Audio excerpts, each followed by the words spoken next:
여러분, 제가 두 가지 질문을 드려보겠습니다. 첫 번째 질문입니다. 하나님이 항상 여러분과 함께 하십니까? 항상 함께 하시죠. 우리는 예수님을 믿고 하나님의 자녀가 됐습니다. 그래서 이제 하나님은 늘 우리와 함께 하십니다. 그러면서 항상 좋은 것을 주시고 모든 것이 합력하여 선을 이루게 해주십니다. 자, 두 번째 질문입니다. 하나님이 항상 여러분을 도와주십니까? 이 질문은 사실 좀 어렵습니다. 사실 하나님은 항상 우리와 함께 하시잖아요. 그리고 우리들에게 항상 선을 이루어 주시잖아요. 결국 우리들에게 선을 이루어 주시기 때문에 항상 우리를 도와주시는 것이 맞습니다. 그런데 실제로 우리가 살아나갈 동안 매 순간 우리가 어떤 일을 할 때 일하는 것마다 하나님이 다 도와주시는 것은 아닙니다. 안 도와줄 때도 있습니다. 왜 안 도와주실까요? 안 도와주시는 것이 우리들에게 더 유익하기 때문입니다. 여러분, 성경에 나오는 인물 중에 하나님이 함께 해주겠다고 약속하신 것으로 유명한 인물이 있죠. 내가 너와 함께 하겠다. 그럼 생각나는 사람 있으세요? 여호수아가 생각나시죠? 여호수아 1장 9절 말씀을 제가 봉독해 드리겠습니다. 내가 내게 명령한 것이 아니냐. 강하고 담대하라. 두려워하지 말며 놀라지 말라. 내가 어디로 가든지 내 하나님 여호와가 너와 함께 하느니라 하시니라. 하나님 이렇게 약속해 주시고 정말 하나님은 여호수아와 함께 하셨습니다. 그리고 도와주셨습니다. 그래서 여호수아가 가나안 땅을 정복하고 백성에게 땅을 나눠준 거 아닙니까? 그런데 하나님이 여호수아를 도와주지 않으신 적도 있죠.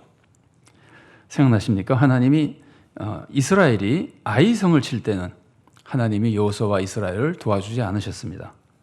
여호수아 7장 12절 말씀을 봉독해 드리겠습니다. 그러므로 이스라엘 자손들이 그들의 원수 앞에 능히 맞서지 못하고 그 앞에서 돌아섰나니 이는 그들도 온전히 바친 것이 됨이라. 그 온전히 바친 물건을 너희 중에서 멸하지 아니하면 내가 다시는 너희와 함께 있지 아니하리라. 자, 이때 잘 아시는 거지만 잠깐 소개해드리면은 여호수아와 이스라엘의 상황은 이렇습니다. 하나님이 여호수아와 이스라엘을 도와주셔서 이들이 그 강력한 성 여리고를 함락하게 해주셨습니다. 그런데 여리고성을 함락한 후에 이스라엘 백성 중 아간이 하나님께 바쳐진 물건을 도둑질했습니다. 그리고 이제 그 후 이스라엘은 여리고성보다 훨씬 약한 아이성을 치러 갔습니다. 작은 성이니까 마음 놓고 치러 갔습니다. 그러나 하나님은 아간의 죄 때문에 여호수아와 이스라엘을 도와주지 않으셨습니다. 그래서 이스라엘은 아이성에서 참패를 당하게 됩니다. 자, 이 모습을 잘 보십시오. 하나님이 이스라엘을 완전히 떠나신 겁니까? 아닙니다. 하나님이 떠나시지는 않으셨습니다. 하나님이 지금 이스라엘을 아이성을 칠 때 도와주지는 않으셨지만 떠나지 않으시고 이스라엘을 지켜보고 계셨습니다. 자, 그러다가 여호수아가 패한 다음에 하루 종일 금식하며 기도하니까 하나님이 이렇게 말씀하신 겁니다.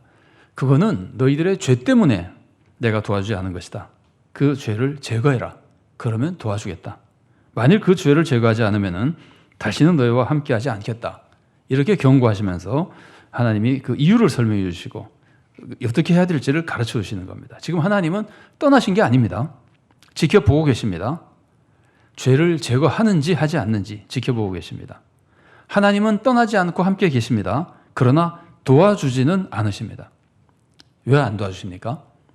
도와주지 않아야 그 죄를 회개하고 진짜 축복을 받을 수 있기 때문입니다. 그러니까 궁극적으로는 도와준 거죠. 그러나 그 순간은 도와주지 않은 겁니다. 하나님은 여호수아와 함께 하시고 모든 것이 합력하여 선을 이루게 해주십니다. 그래서 아간의 죄까지도 이스라엘이 회개해서 더 좋은 백성이 되는 기회로 만들어주시는 겁니다. 그러나 죄가 있는 동안, 회개하지 않는 동안은 도와주지 않으시는 겁니다. 자, 제가 여기서 한 가지 다른 질문을 해보겠습니까? 자, 다른 질문을 드려보겠습니다. 그러면 하나님이 함께 하시는 게 더 좋은 겁니까? 하나님이 도와주시는 게 더 좋은 겁니까? 자, 이스라엘이 죄를 짓고도 죄를 지은 상태에서 아이성을 함락하는 게 좋은 겁니까? 죄를 지었으니까 함락하지 못하는 게 더 좋은 겁니까? 못하는 게 더 좋은 거죠. 못해야지만 그 죄에 대해서 회개할 기회가 생기잖아요. 앞으로 더 좋은 백성이 될 수 있잖아요. 더 하나님이 도와주시는 백성이 될 수 있잖아요. 그래서 죄를 지었으면 벌을 받는 게 더 좋은 겁니다. 그래야 더 귀한 하나님의 백성이 될 수 있기 때문입니다. 그래서 하나님이 무조건 나를 도와주시는 것보다 하나님이 항상 나와 함께 하시면서 하나님의 선하신 뜻을 이루어 가시는 것이 더 좋은 겁니다. 무조건 내 뜻대로 도와주시는 것이 좋은 게 아니고 하나님은 함께 하시지만 하나님의 뜻대로 선을 이루어 가시는 것이 더 좋은 겁니다. 하나님이 우리와 함께 하신다면은 하나님이 내가 원하는 대로 도와주지 않으셔도 괜찮습니다. 함께만 하신다면 결국 가장 좋은 것을 우리들에게 주시고 결국 모든 것이 합력하여 선을 이루게 해 주실 거기 때문입니다. 그러나 한번 생각해 보세요. 이스라엘이 지금 죄를 지었기 때문에 벌을 받은 것이 좋은 거긴 한데 이스라엘이 죄를 짓지 않고 아간이 죄를 짓지 않고 아이성에서 참패를 당하지 않았으면 더 좋은 거 아닌가요? 죄를 짓지 않고 도움을 받았으면 더 좋은 거죠. 이렇게 볼 때 우리들에게 가장 좋은 것은 하나님이 항상 우리와 함께 하시는 겁니다. 제일 좋은 것은 하나님이 항상 우리와 함께 하시는 겁니다. 그리고 그 다음으로 좋은 것은 이왕이면은 우리가 하나님의 도움을 받는 게 좋은 거란 말이에요. 굳이 벌을 받고 고치고 이렇게 하는 과정보다 죄를 안 짓고 더 큰 도움을 받으면 더 좋은 것이라는 말이에요. 그러면은 우리가 하나님을 위해서 더 큰 일을 할 수 있기 때문입니다. 다만 하나님의 섭리에 따라서 우리는 연약하고 이 세상은 악하기 때문에 하나님의 섭리에 따라서 하나님께서 일시적으로 우리를 도와주지 않을 때가 있습니다. 그래야만 더 연단이 되기 때문에 그래서 일시적으로 하나님의 도움을 받지 않는 것이 더 좋을 때도 있습니다. 그러나 할 수만 있다면, 될 수만 있다면 우리는 항상 하나님의 도움 속에 사는 것이 더 좋습니다. 그래야 큰 능력을 입어서 하나님 나라를 위해 더 좋은 열매를 맺는 삶을 살아갈 수 있기 때문입니다. 자, 그러면 하나님이 어떤 사람과 함께 하시고 어떤 사람을 도와주실까요? 성경에서 함께 하시겠다 그러면은 함께 하신다는 말씀 안에는 도와주신다는 뜻이 포함될 때가 많이 있습니다. 제가 성경 인용할 때 하나님 함께 하신다 그러면은 그냥 함께 하신다는 뜻만이 아니라 도와주신다는 뜻이 포함되어 있기도 합니다. 자, 그런데 어쨌든 하나님이 어떤 사람과 함께 하시는지를 보여주는 말씀으로 유명한 것이 마태복음입니다. 여러분, 마태복음은요, 하나님이 함께 하시는 것으로 시작해서 하나님이 함께 하시는 것으로 끝나는 책입니다. 자, 마태복음 첫 부분에 예수님에 대한 이런 말씀이 나옵니다. 마태복음 1장 21절과 23절 말씀을 제가 이어서 봉독해 드리겠습니다. 아들을 낳으리니 이름을 예수라 하라. 이는 그가 자기 백성을 그들의 죄에서 구원할 자이심이라 하니라.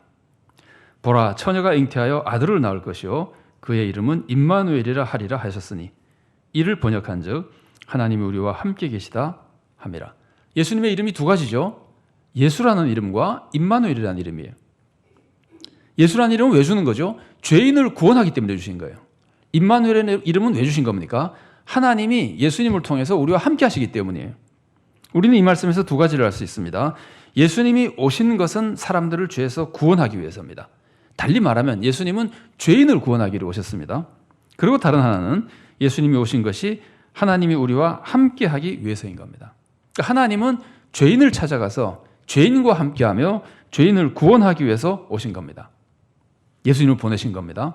그래서 하나님은 죄인과 함께 하시는 겁니다. 그리고 마태복음 마지막 부분에서 오늘 우리가 읽은 말씀입니다. 예수님은 이렇게 말씀하십니다. 오늘 본문 중에 20절 말씀을 봉독해 드리겠습니다. 내가 너희에게 분부한 모든 것을 가르쳐 지키게 하라. 볼지어다 내가 세상 끝날까지 너희와 항상 함께 있으리라 하시니라. 예수님이 지금 제자들과 함께 하시는 이유가 뭡니까? 예수님이 제자들에게 사명을 주셨잖아요. 모든 민족을 제자로 삼아 아버지와 아들과 성령의 이름으로 세례를 베풀고 내가 너에게 분부한 모든 것을 가르쳐 지키게 하라. 이 말씀을 하시고 이런 사명을 주신 다음에 하나님께서는 예수님은 이 말씀을 이루기 위해서 제자들과 함께 하시고 제자들이 이 말씀에 순종하며 충성할 때 예수님이 제자들과 함께 하시는 겁니다. 물론 예수님이 함께 하시는 것은 예수님은 하나님의 아들이고 하나님이시니까 하나님이 함께 하시는 겁니다. 그래서 하나님이 함께 하시는 사람이 되려면 두 가지가 필요합니다. 첫째가 뭐죠? 죄인의 모습이 필요합니다. 근데 이 말씀은 오해하시면 안 됩니다. 내가 죄를 지으면 하나님이 함께 하신다 그런 뜻이 아닙니다. 우리는 어차피 다 죄인입니다. 내가 죄인인 것을 알고 회개하면 함께 하신다는 뜻이에요. 내가 죄를 짓는 게 좋다는 것이 아니라 내가 죄인이라는 걸 알아야 된다는 뜻이에요. 자, 예수님이 죄인을 구원하시러 오셨죠. 죄인을 구원하시죠. 그런데 죄인이라고 무조건 구원하십니까? 죄인인 걸 알고 회개하는 사람을 구원하십니까? 회개하는 사람을 구원하시잖아요. 회개는 누가 하는 거예요? 자기가 죄인이라는 걸 아는 사람이 하는 거거든요. 그래서 우리는 내가 죄인이라는 것을 알 때 회개할 수 있고 하나님이 우리와 함께 하시는 겁니다. 이게 첫 번째로 중요한 모습이고, 두 번째는 하나님께 순종하며 사명에 충성할 때 하나님이 함께 하시는 겁니다. 자, 오늘 특별히 지상 명령에서 가르치신 대로 복음을 전하고 바른 삶을 살고 바른 삶을 가르치는 그런 사람과 하나님이 함께 하시는 겁니다. 자, 그런데 주님은 이런 사역을 하도록 교회를 세우셨습니다. 교회가 세상을 자기도 구원받고 세상을 구원하기 위해서 세우신 거잖아요. 그래서 우리가 교회를 섬기며 세상을 구원하는 사명에 충성할 때 하나님이 함께 하시고 도와주시는 겁니다. 내가 죄인이라는 걸 알 때, 그리고 주님의 은혜를 구할 때 함께 하시고, 내가 주님의 뜻에 순종하며 주님의 일을 할 때 함께 하시는 겁니다. 이런 것하고 굉장히 비슷합니다. 여러분, 부모님이 어떤 자녀를 많이 도와줍니까? 만일에 자녀가 셋 있다 그러면 어떤 자녀를 제일 많이 도와줍니까? 강한 자녀입니까? 약한 자녀입니까? 약한 자녀죠. 예수님이 세상에 오신 것도 의인을 위해서 온 것이 아니라 죄인을 위해서 오신 거예요. 근데 우리는 다 죄인이기 때문에 죄인이 될 필요는 없어요. 뭐가 필요하다고요? 죄인인 것을 깨닫는 게 필요한 거예요. 그러니까 예수님이 오셔도 자기가 죄인이 아니라고 생각하는 사람은 예수님과 아무런 관계가 없는 겁니다. 도와주지 못하고 함께 하시지 않는 겁니다. 자기가 죄인이라고 생각하며 예수님을 의지하는 사람, 그 사람과 주님이 함께 하시는 겁니다. 그래서 중요한 것이 내가 죄인이라는 것을 깨닫는 겁니다.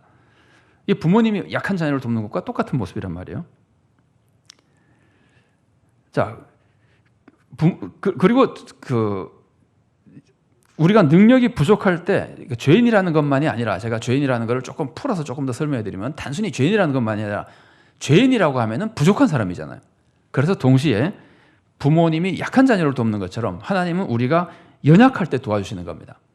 근데 연약해질 필요는 없습니다. 우리는 원래 연약합니다. 내가 연약하다는 것을 깨닫고 주님의 도움을 간구할 때 주님이 도와주신다는 말이에요. 그래서 진짜 연약하다고 깨닫는 사람이 주님의 도움을 받아서 진짜 강한 사람이 되는 겁니다. 자, 고린도후서 12장 9절 말씀을 봉독해 드리겠습니다. 나에게 이르시기를 내 은혜가 내게 족하도다. 이는 내 능력이 약한 데서 온전하여짐이라 하신지라. 그러므로 도리어 크게 기뻐함으로 나의 여러 약한 것들에 대하여 자랑하리니 이는 그리스도의 능력이 내게 머물게 하려 함이라.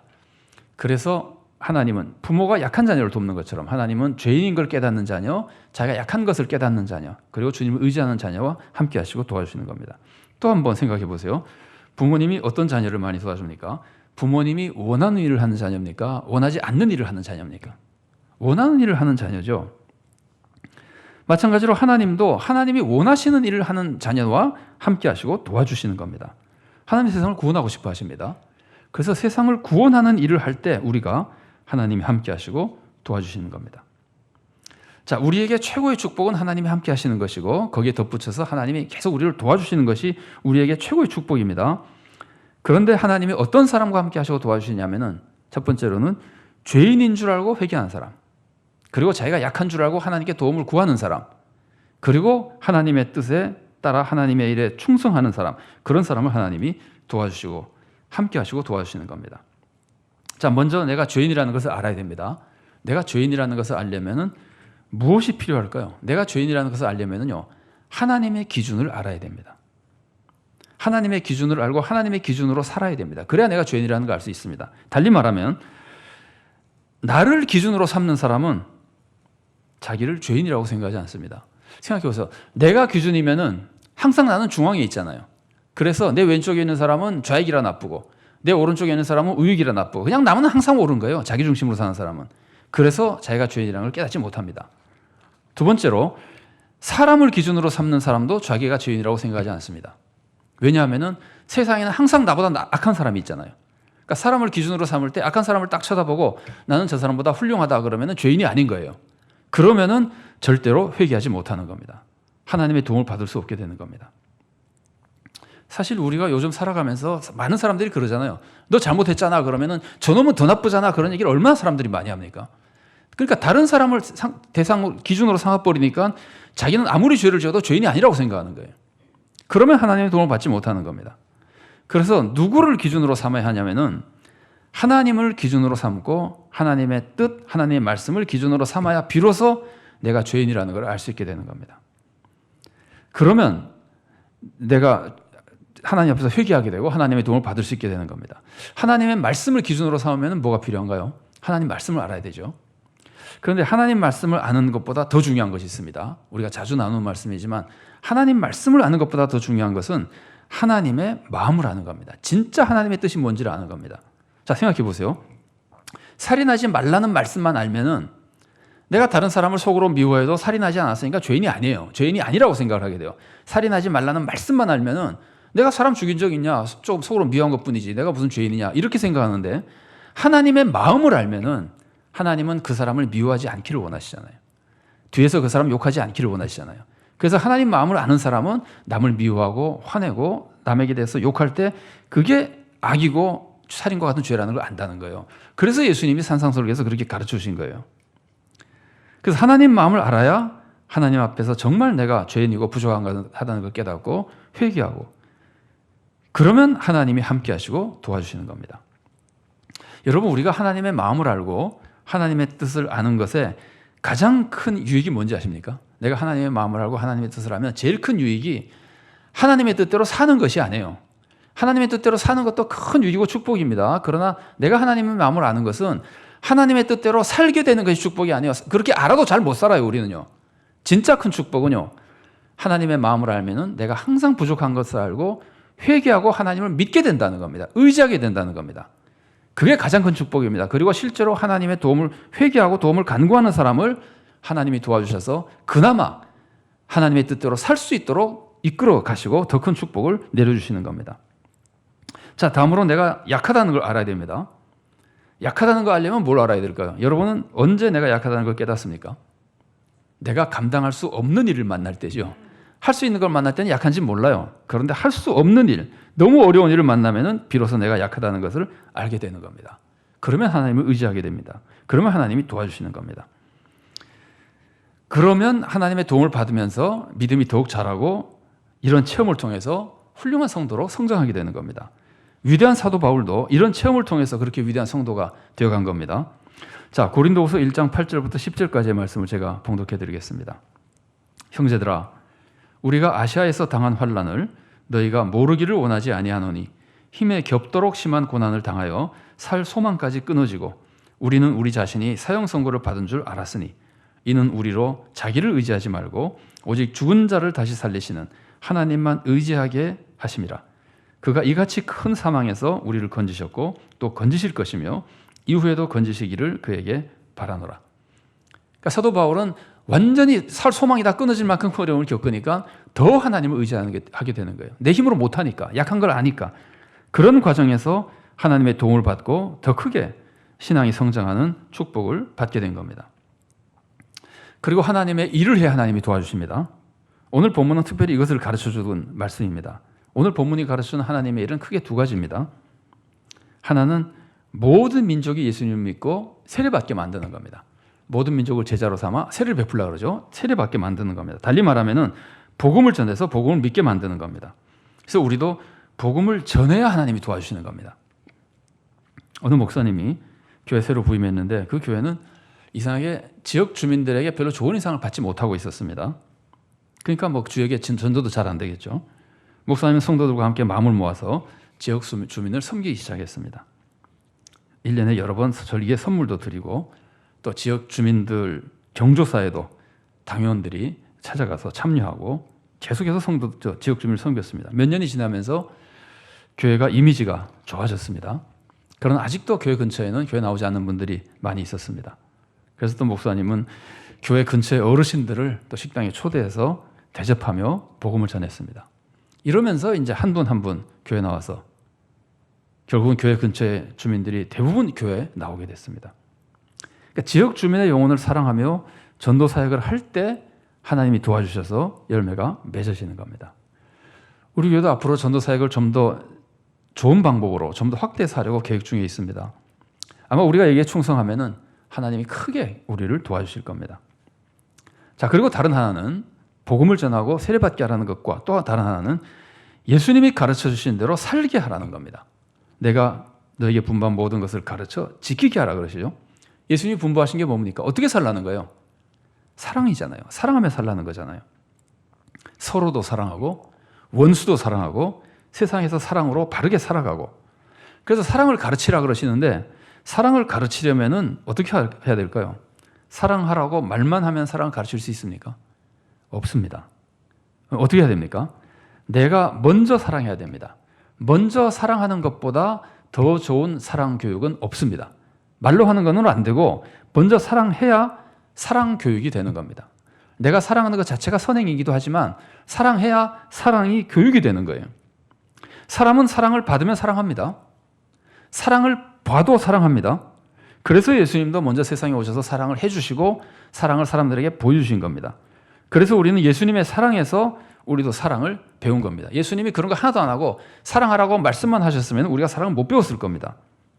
요한일서 4장 19절 말씀입니다. 우리가 사랑함은 그가 먼저 우리를 사랑하셨습니다. 우리가 사랑할 때 하나님이 도와주십니다.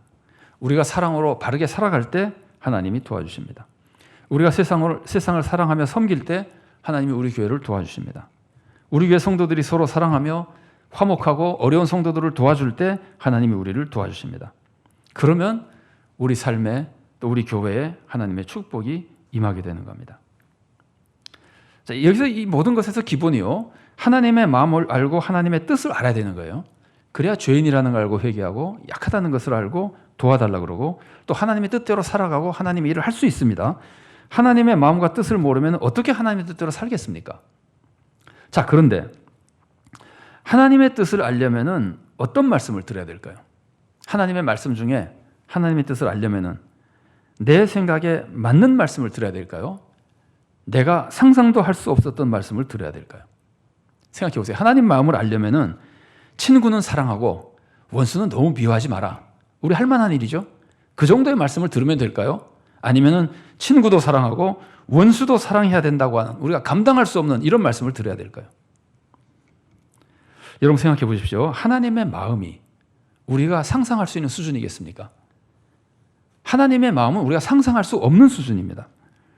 그래서 우리가 하나님의 마음을 알려면은 우리가 상상할 수 없는 그 하나님의 말씀을 들어야 되는 겁니다. 그런데 우리가 교회에서 내가 생각하는 것보다 다르고 내가 생각하는 거 내 생각보다는 너무 어려워서 부담이 되고 그런 말씀을 우리가 교회에서 듣지 않으려 그런다면은 우리가 어떻게 하나님 말씀을 알 수 있겠습니까? 내 마음에 들지 않는 말씀을 듣지 않으려 그러면은요, 내가 이건 너무 힘들어요. 그런 말은 듣고 싶지 않아요. 그러면 우리는 절대로 하나님 마음을 알 수 없게 되는 겁니다. 하나님 마음을 알지 못하고 하나님의 기준을 알지 못하면 우리는 죄인이라는 걸 깨닫지 못하는 겁니다. 회개하지 않게 되는 겁니다. 그러면 하나님의 도움을 받지 못하게 되는 겁니다. 하나님의 마음을 모르면 하나님이 원하시는 삶이 뭔지도 모르게 되는 겁니다. 항상 내가 생각하는 정도의 수준만 듣고 그 정도로 살아가니까 하나님이 원하시는 삶을 살지 못하는 거예요. 하나님이 원하시는 삶을 살지 못하니까 하나님이 안 도와주시는 거예요. 여러분, 우리가 정말 하나님 말씀을 듣고 하나님의 뜻대로 살아보려고 하지 않으면 내가 약하다는 걸 알지 못해요. 여러분, 많은 성도들이 자기가 다 의인이라고 생각해요. 여러분도 다 느끼실 거예요. 우리도 실제로 그렇고 많은 사람들이 그렇게 느낀다는 거 우리가 깨달을 수 있습니다. 수많은 사람들이 남을 정죄하죠. 교회 안에서도 정죄하죠. 왜 정죄합니까? 자기가 죄인이 아니라고 생각하기 때문이에요. 왜 죄인이 아니라고 생각할까요? 하나님의 진짜 말씀을 안 듣기 때문이에요. 내가 도저히 할 수 없는 하나님 말씀을 들어봐야 내가 죄인이구나. 나는 약하구나. 내가 하나님 뜻대로 못 살구나. 이걸 알게 되는데 그걸 안 듣고 내가 적당히 내가 할 수 있는 말만 들으니까 그것만으로 만족하니까 나는 다 하는 것처럼 보이고 나는 다 옳다고 생각하고 함부로 남을 정죄하고 회개하지 않고 내가 약한 사람이라고 생각을 못하는 거예요. 그러면 하나님이 함께 하지도 않으시고 도와주지도 않으시는 거예요. 내가 죄인이라는 거, 여러분, 내가 약한 사람이라는 거 알려면은 하나님 주신 말씀 중에 내가 듣기 괴로운 말씀, 내가 도저히 감당할 수 없는 말씀, 상상도 못했던 말씀, 그런 말씀을 받아들여야 되는 겁니다. 주님이 주신 과격한 말씀을, 그 과격한 그 말씀을 그대로 받아들여야 되는 겁니다. 내가 정말 바르게 살아야 한다는 말씀을 받아들여야 됩니다. 모든 민족을 제자로 삼아 복음을 전하라고 하는 말씀을 나의 진짜 사명으로 받아들여야 됩니다.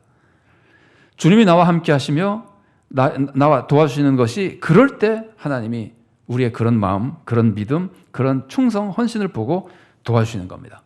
그러면 우리 인생이 주님과 동행하고 주님의 능력으로 세상을 변화시키는 참된 주님의 자녀된 주님의 사역자된 삶을 살아갈 수 있게 되는 겁니다.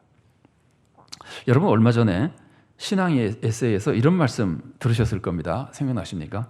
말도 안 되는 말씀을 들어야 합니까? 생각나세요? 성령님은 말씀을 통해서 역사하시죠. 근데 보세요. 성령님이 우리를 구원하실 때 말이 되는 말을 들었을 때 역사하십니까? 말이 안 되는 말을 들을 때 역사하십니까? 예수님이 십자가에서 내 죄를 위해서 죽고 부활하셨다. 말이 안 되는 말이잖아요. 이 말을 들을 때만 성령님이 역사하셔서 사람을 구원하시는 거예요. 말이 안 되는 말을 들을 때만 구원하시는 거예요. 올바른 삶에 대해서도 마찬가지입니다. 우리가 말도 안 될 정도로 과격한 사랑과 정직한 삶을 우리들이 듣고 그걸 또 가르칠 때 성령님이 역사하시는 겁니다. 그래서 사람의 삶이 바뀌고 구원의 역사가 일어나는 겁니다. 자, 그러고 보면은 우리가 감당할 수 없는 말씀을 들을 때 성령님이 역사하시고 하나님 마음을 알게 되고 참으로 하나님이 동행해 주신 사람이 우리 될 수 있게 되는 겁니다. 우리 모두가 하나님이 함께해 주신 성도가 될 수 있기를 바랍니다.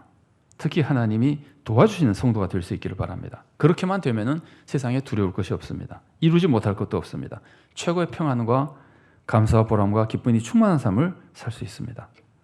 우리 모두가 순수한 하나님 말씀을, 그 과격하고 힘든 말씀, 내 이성을 넘어서는 그 말씀을 기쁘게 받아들여서 하나님의 마음을 알고 하나님의 뜻을 알고 하나님의 뜻대로 살기로 결심할 수 있기를 바랍니다. 그 중에 내가 죄인이라는 것을 깨닫고 회개하며 그 중에 내가 약하다는 것을 알고 하나님의 도움을 간구하고 의지하며 그 중에 하나님께 순종하고 하나님께 헌신할 수 있기를 바랍니다.